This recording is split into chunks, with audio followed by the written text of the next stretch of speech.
오늘 말씀은 고린도 후서 4장 1절에서 6절입니다. 그러므로 우리가 이 직분을 받아 긍휼하심을 입은 대로 낙심하지 아니하고 이에 숨은 부끄러움의 일을 버리고 속임으로 행하지 아니하며 하나님의 말씀을 혼잡하게 하지 아니하고 오직 진리를 나타내므로 하나님 앞에서 각 사람의 양심에 대하여 스스로 추천하노라. 만일 우리의 복음이 가리었으면 망하는 자들에게 가리어진 것이라. 그 중에 이 세상의 신이 믿지 아니하는 자들의 마음을 혼미하게 하여 그리스도의 영광의 복음의 광채가 비치지 못하게 함이니 그리스도는 하나님의 형상이니라. 우리는 우리를 전파하는 것이 아니라 오직 그리스도 예수의 주 되신 것과 또 예수를 위하여 우리가 너희의 종된 것을 전파함이라.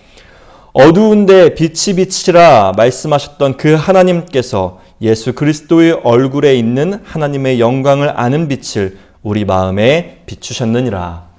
아멘. 할렐루야. 오늘도 예배의 자리에 나오신 여러분들을 진심으로 환영하고 축복합니다. 벌써 한 달이나 지났네요. 이번 여름 말도 많고 탈도 많았던 도쿄 올림픽 이야기입니다. 여러 종목과 선수들이 화제가 됐지만 단연 최고의 관심과 사랑을 받은 것은 여자 배구가 아닐까 싶습니다. 세계 랭킹 13위인 우리나라가 4위 터키를 꺾고 4강까지 오르면서 온 국민을 들썩이게 만들었죠. 하지만 4강전 상대였던 세계 랭킹 2위 브라질의 벽은 확실히 높았습니다. 마침내 세르비아와의 동메달 결정전, 아쉽게도 세트 스코어 3대 0으로 지면서 동메달의 꿈은 무산되었지만 매 순간 최선을 다한 선수들을 통해 느꼈던 그 환희와 감동은 오랫동안 기억될 것 같습니다. 마지막 점수를 내주고 모두가 아쉬워하던 때에 중계하던 캐스터가 이렇게 마무리했습니다. 2021년 여름 뭘 했냐고 물어본다면 저는 이 뜨거운 여름에 이 선수들과 함께 했다고 얘기를 해주고 싶습니다. 라고 말이죠. 유난히 덥고 힘들었던 여름 뭘 했냐고 물어본다면 이 뜨거운 여름에 하나님과 또 말씀과 함께 했다고 얘기할 수 있는 저와 여러분, 우리 소명교회 되기를 소망하며 축복합니다. 지난 시간을 끝으로 떠나요 예수님과 둘이서 시리즈 설교를 마무리했고요. 오늘부터는 사도 바울이 전하는 이야기를 나누려 합니다. 살면서 겪게 되는 여러 상황 가운데에서 더욱 하나님을 의지하고 믿음을 지켜갈 수 있는 사도 바울만의 인생 꿀팁, 신앙 꿀팁을 함께 나눕니다. 오늘은 그 첫 시간으로 사도 바울의 인생 꿀팁, 좌절 이겨내기라는 제목으로 하나님의 말씀 증거하겠습니다. 다시 한번 말씀 보겠습니다. 2절입니다. 이에 숨은 부끄러움의 일을 버리고 속임으로 행하지 아니하며 하나님의 말씀을 혼잡하게 하지 아니하고 오직 진리를 나타내므로 하나님 앞에서 각 사람의 양심에 대하여 스스로 추천하노라. 아멘.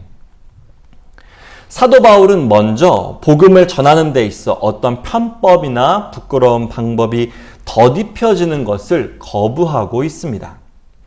하나님의 복음은 진실하고 곧 진리이기 때문에 그 어떤 인간적인 속임, 기술, 잔꾀가 들어갈 필요가 없죠. 속임수 없이 있는 그대로 전하기만 해도 힘과 능력이 있습니다. 하나님의 복음은 하나님 자신이시기 때문입니다. 복음과 함께하는 인생, 복음을 따라가는 인생을 사는 우리도 마찬가지입니다. 우리를 있는 그대로 내비치고 살아도 충분히 아름답습니다.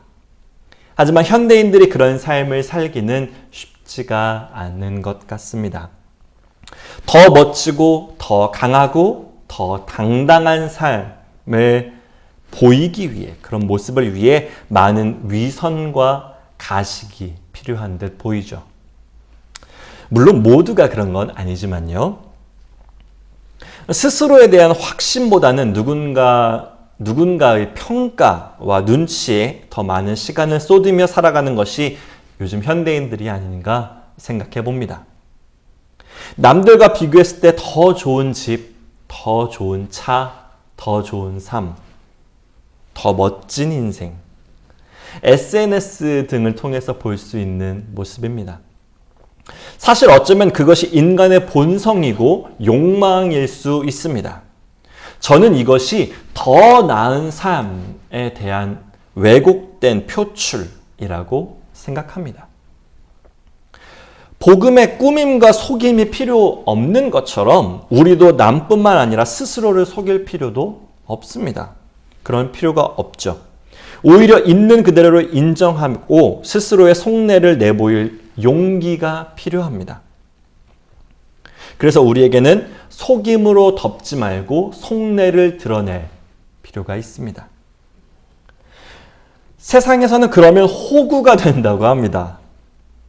착한 사람은 곧 이용당하기 쉬운 사람이다 라고 그렇게 취급받는다고 생각하기 때문입니다.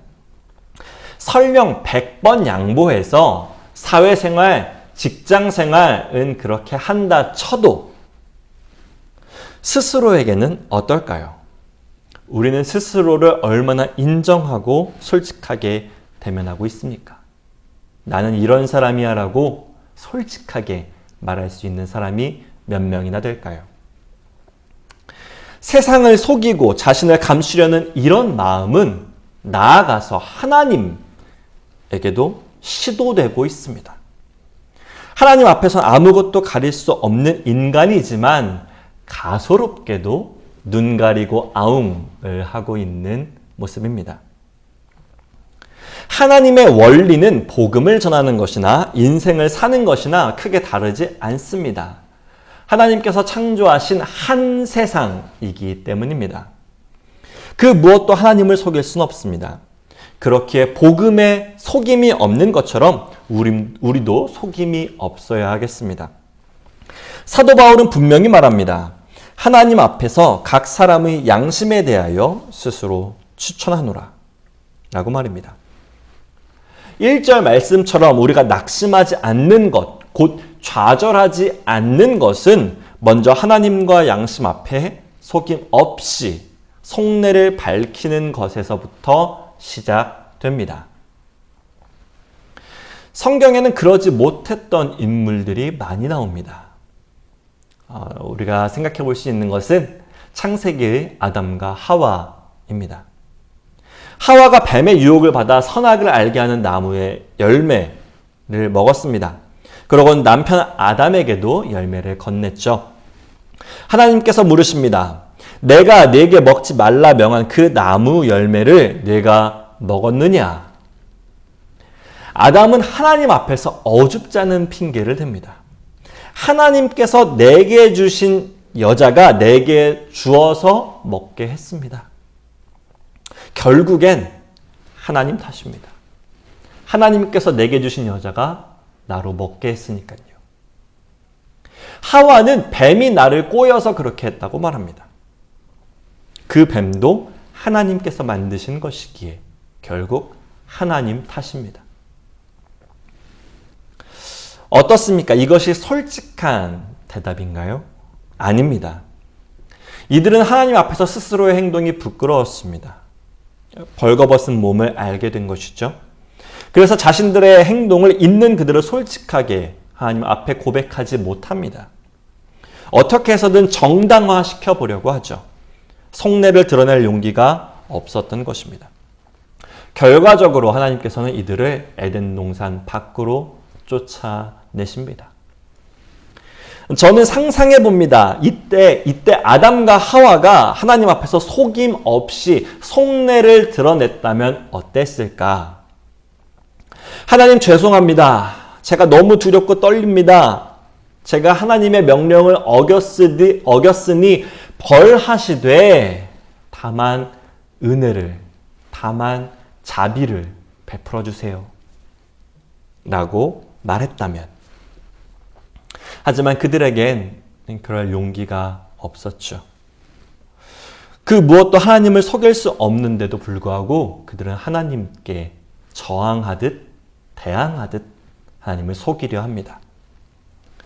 아담과 하와는 하나님을 속이는 것도 스스로의 양심을 속이는 것도 결국 실패합니다. 사실 아담과 하와뿐만 아니라 그 누구도 할 수 없는 일입니다. 우리에게는 속임이 아니라 속내를 드러내고 하나님께 기도할 용기가 필요합니다. 그럴 때 하나님께서 들으시고 먼저 손 내미시는 줄 믿습니다. 좌절과 자책에서 일어날 용기 주시는 그 하나님을 믿습니다. 하나님과 스스로에게 속임이 아니라 속내를 밝히는 것으로 좌절을 이겨내는 첫걸음 내디디시기를 진심으로 응원하며 축복하겠습니다. 두 번째입니다. 좌절을 이겨내는 그 용기를 방해하는 것이 첫 번째가 스스로에 대한 속임, 자신을 속이는 것이었다면 두 번째는 스스로에 대한 방만, 방임, 방치입니다. 우리 4절 말씀 다시 한번 보겠습니다. 그 중에 이 세상의 신이 믿지 않은 자들의 마음을 혼미하게 하여 그리스도의 영광의 복음의 광채가 비치지 못하게 함이니 그리스도는 하나님의 형상이니라. 아멘. 하나님의 형상을 가리는 일에 매진하는 하나님의 형상을 가리는 일에 매진하는 이 세상의 신은 믿지 않는 자들의 마음을 혼미하게 합니다. 사단의 방해죠. 사탄은 우리가 하나님의 온전한 형상이신 예수 그리스도를 밝히 아는 것을 두려워합니다. 좌절과 방해를 이겨내고 하나님께로 건강하게 성장하는 것을 그들은 두려워합니다. 그리스도의 영광의 복음이 널리 전해질수록, 복음이 전파될수록 자신들이 설 자리가 없어진다는 것을 잘 알기 때문이죠. 그래서 끊임없이 우리를 방해합니다. 오늘 읽진 않았지만 8절에서 9절에 복음을 전하는 자들, 복음 따라 사는 사람들은 사방으로 우겨쌈을 당하고 답답한 일을 당하기도 합니다. 박해를 받고 거꾸러뜨림을 당하기도 하죠. 하지만 사도 바울과 복음의 전달자들은 이 방해에 굴복하지 않았습니다. 그들은 낙심하거나 버림받았다는 생각에 자신을 그저 던져두지 않았습니다. 좌절한 채 포기하지 않았던 것이죠. 그들은 사단의 방해와 박해가 심해질수록 하나님께 더 가까이 가려고 노력했습니다. 그들은 오히려 항상 예수의 죽음을 몸에 짊어지려고까지 했습니다. 어떻게 그럴 수 있었을까요? 어떻게 그 많은 고난들 속에서 버틸 수 있었을까요? 사도 바울은 이렇게 말합니다. 본문 5절에 우리는 우리를 전파하는 것이 아니라 오직 그리스도 예수의 주 되신 것과 또 예수를 위하여 우리가 너희의 종 된 것을 전파함이라. 아멘.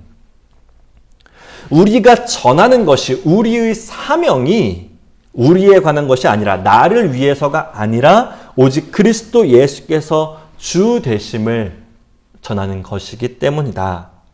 그렇기 때문에 우리는 사도 바울과 복음을 전하는 사람들은 복음을 전하기 위한 사명자로서 스스로를 포기하지 않았습니다. 낙심하지 않았습니다. 그러지 않을 수 있었습니다. 스스로를 포기하게 만들고 방치하고 방만하게 하는 것은 사탄이 가장 좋아하는 방법입니다. 여러분들도 좋아하시는 영국의 기독교 작가 C.S. 루이스가 쓴 스크루테이프의 편지라는 책이 있습니다. 경험 많은 베테랑 악마 스크루테이프가 자신의 조카이자 풋내기 악마인 웜우드에게 보내는 조언의 편지입니다. 기독교 작가가 이제 악마의 입장에서 자신들의 전략을 이렇게 이야기 나누는 것으로 기독교 핵심 이야기를 역설적으로 표현하는 그런 소설을 그런 책이라고 할 수 있겠죠. 이 베테랑 악마 스크루테이프는 31통의 편지를 전하면서 인간을 타락시켜 지옥으로 데려오는 방법을 알려주고 있습니다. 그 중에 이런 내용이 나옵니다. 알다시피 우리가 진로를 틀어놓은 덕분에 환자는 이미 원수의 궤도에서 이탈하고 있는 중이다. 하지만 환자 자신은 진로 변경에 영향을 끼친 모든 선택들이 얼마든지 취소 가능한 사소한 것들이라고 믿게 해야 한다. 우리는 그저 근래 들어 뭔가 잘못되고 있는 것 같아 라는 불편하지만 막연한 감정만 요리하면 된다. 사실 가장 안전한 지옥행 길은 한 걸음 한 걸음 가게 되어 있다. 그것은 경사도 완만하고 걷기도 쉬운 데다 갈래길도 이정표도 표지판도 없는 길이지. 선배 악마 스크루테이프가 조언하고 있는 것처럼 지옥으로, 좌절로 가는 길은 거창하지 않습니다. 아주 작은 부분에서 방심하고 스스로를 포기할 때, 그럴 수도 있을 때, 적당히 넘어갈 때입니다. 이것이 이 세상의 신이 믿지 않는 자들과 믿지 않는 자들과 우리의 마음을 혼미하게 하는 방법입니다. 그렇게 우리는 사탄의 방해를 끊임없이 물리쳐야 하겠습니다. 하지만 이것은 여타의 종교나 명상에서 말하는 것처럼 수련을 통해서 이루어지는 것이 아닙니다. 사실 그것은 이미 말씀으로 이루어졌습니다. 6절의 말씀처럼 하나님께서 하나님의 영광을 아는 빛을 우리 마음에 비추셨기 때문입니다. 우리는 이제 이 빛을 가리려 방해하는 것들을 방치하지 말고 포기하지 말고 하나하나 이겨내야 합니다. 그때 하나님께서 예수 그리스도와 함께 우리를 다시 살리시며 그 앞에 서게 하실 것입니다. 그런 믿음으로 나아가시는 저와 여러분 되기를 진심으로 축복합니다. 마지막 세 번째입니다. 우리 6절 말씀 다시 한번 함께 봅니다. 어두운 데에 빛이 비치라 말씀하셨던 그 하나님께서 예수 그리스도의 얼굴에 있는 하나님의 영광을 아는 빛을 우리 마음에 비추셨느니라. 아멘. 마지막 세 번째 좌절 이겨내기 세 번째 팁은 인정은 인내할 힘을 준다는 것입니다. 6절을 읽어보면 재밌는 표현이 나옵니다. 사도 바울은 하나님을 표현할 때 어두운 데에 빛이 비치라 말씀하셨던 그 하나님이라고 묘사합니다. 당연한 걸 수도 있지만 당연한 걸 당연히 보면 당연히 재미가 없겠죠. 우리는 하나님을 다양하게 표현하고 찬양할 수 있습니다. 성경에도 수없이 많은 구절들이 있죠. 그 중에서도 바울은 빛이 있으라고 말씀하셨던 때까지, 즉 창세기까지 거슬러 올라가서 하나님을 표현하고 고백합니다. 하나님께서 세상을 창조하시는 분이시라는 것을 인정하고 있는 것입니다.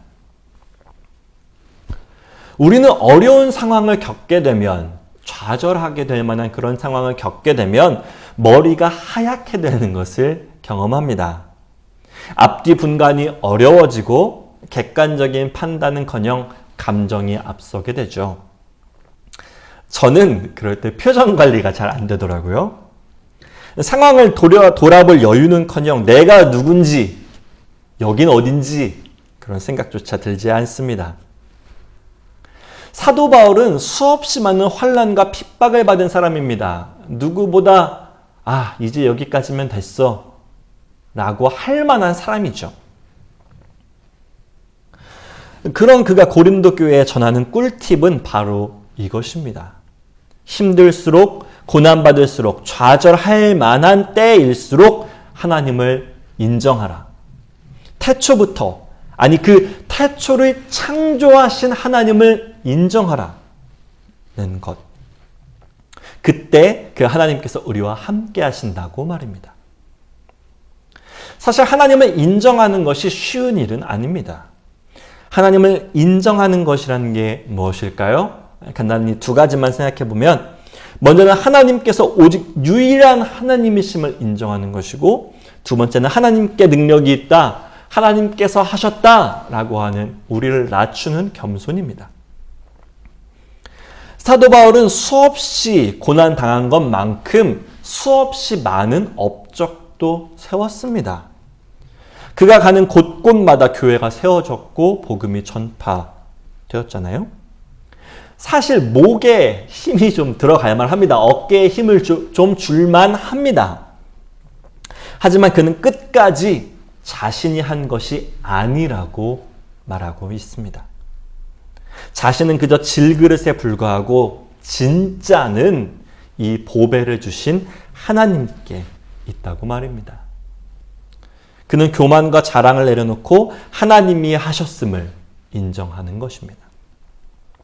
그럴 때 바울은 새 힘을 얻었습니다. 사방으로 우겨싸이고 답답한 일 당하고 박해받고 거꾸러뜨림을 당해도 바울은 버티고 또 버텼습니다. 하나님께서 자신을 지키실 것인데 그 하나님은 이 세상을 창조하신 하나님이시기 때문입니다. 믿음대로, 마침내 그 믿음대로, 때때마다 그 믿음대로 하나님은 그에게 인내할 힘을 주셨으며 좌절해서 일으켜 세워 주셨습니다. 어렵고 힘든 상황에 처할 때면 불평과 불만이 나오는 것이 사실은 당연합니다. 자연스럽죠. 왜 나는 안 되냐고, 나는 왜 이것밖에 없느냐고, 나는 인정 못한다고. 그러나 이것은 하나님을 하나님으로 인정하지 못할 때, 내 삶의 주인이 하나님이심을 인정하지 못할 때 나오는 하소연들입니다. 끝으로 한 가지 더, 하나님을 인정하는 것이 우리로 하여금 인내할 힘을 내게 한다고 말씀드렸습니다. 이것은 또 뒤집어 생각해 보면, 우리가 인내하고 싶다면, 우리가 정말 인내하고 하나님을 향해 끝까지 믿음을 붙잡고 성장하고 싶다면 하나님을 인정해야 합니다. 인정하면 됩니다. 우리가 하나님을 하나님으로 인정할 때 하나님께서 역사하시는 줄 믿습니다. 이사야서 26장은 이렇게 말합니다. 주께서 심지가 견고한 자를 평강하고 평강하도록 지키시리니 이는 그가 주를 신뢰함이니이다. 아멘. 다시 한번 볼까요?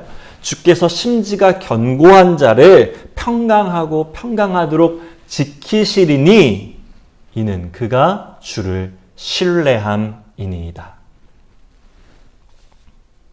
심지를 견고히 마음을 굳게 한다면 하나님께서 그를 평강하고 평강하도록 지키실 것입니다. 중요한 것은 이 3절의 후반부입니다. 이는 그가 심지를 견고히 할 수 있는 그 이유는 그가 주를 신뢰하기 때문이라. 이사야서는 그렇게 말합니다.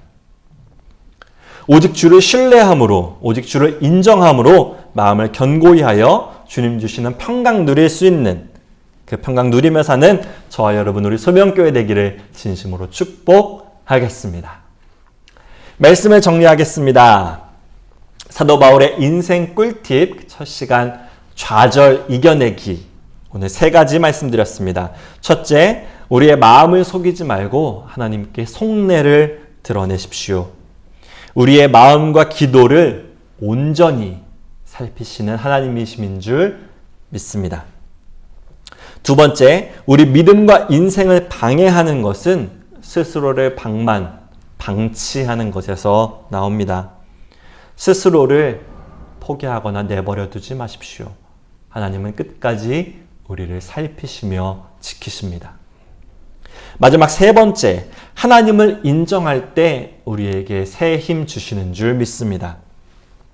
천지를 창조하신 하나님, 구원하시는 하나님, 위로의 하나님, 여러분 각자가 만나고 고백하시는 그 하나님을 더욱 높여 인정하시길 바랍니다. 하나님을 인정하고 그분의 도움을 구할 때 주님 주시는 평강이 우리에게 임하게 되는 줄 믿습니다. 이번 한 주도 주님 신뢰함으로 세상 가운데서 평강 누리며 믿음으로 성장하는 우리 소명교회 되기를 진심으로 축복하겠습니다. 기도하겠습니다.